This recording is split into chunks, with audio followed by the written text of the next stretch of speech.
The head of News Corporation, Rupert Murdoch, will today attempt to take charge of the latest crisis involving his newspapers. He flew into Luton Airport last night and was driven to his London home. Later, he's expected to reassure staff from The Sun about his commitment to the paper.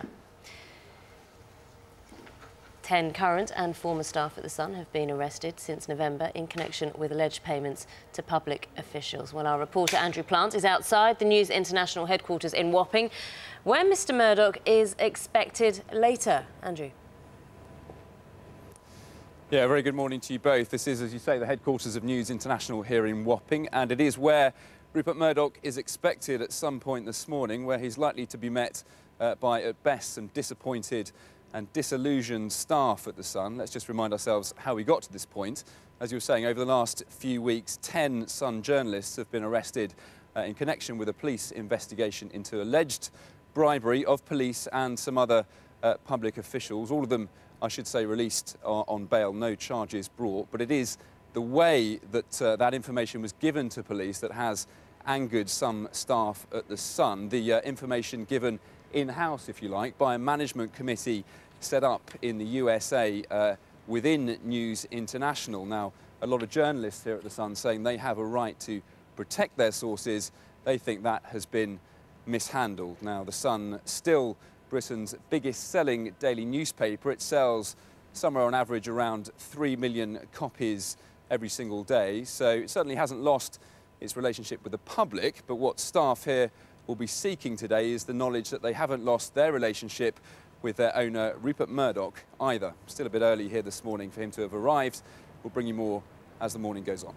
Look forward to that, Andrew. Thanks very much. Well, our reporter Andrew Plant is outside the News International headquarters in Wapping in East London for us right now. Mr Murdoch, when's he due to arrive? What sort of mood will he find those staff in?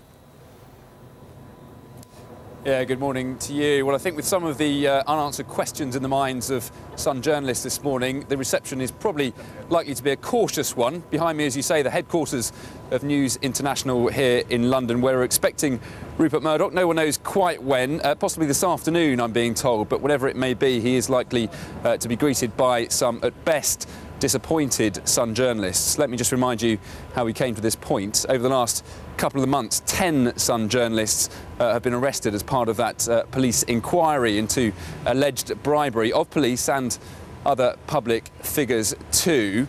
Now, a lot of Sun journalists concerned about the way those arrests were conducted and the inquiry has been conducted, because a lot of the information, tens of thousands of emails handed over to police, came internally from a management committee in News International. Some Sun journalists then worried that they may be being hung out to dry. Now, The Sun is still Britain's most popular daily newspaper. They sell on average around 3 million papers every single day, so their relationship with the British public certainly hasn't been damaged.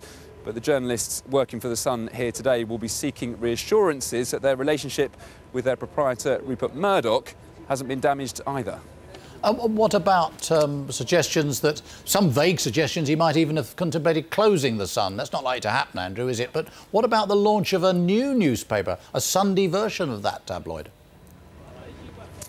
Yeah, it's a bit difficult to say, Nick, at the moment. The Sunday Sun has been mentioned a lot, hasn't it? I think there are fears that in some quarters in the USA, in some echelons of News International management at least, it may be thought that perhaps Rupert Murdoch's UK newspaper interests are almost more problems than they're worth. Somebody said to me earlier today that they brought in 1% of the revenue, but 100% of the anguish at the moment. That's just speculation. We'll have to wait and see what Mr Murdoch says when he talks to the journalists here today. They will be eagerly awaiting his arrival. Andrew Plant, thank you very much.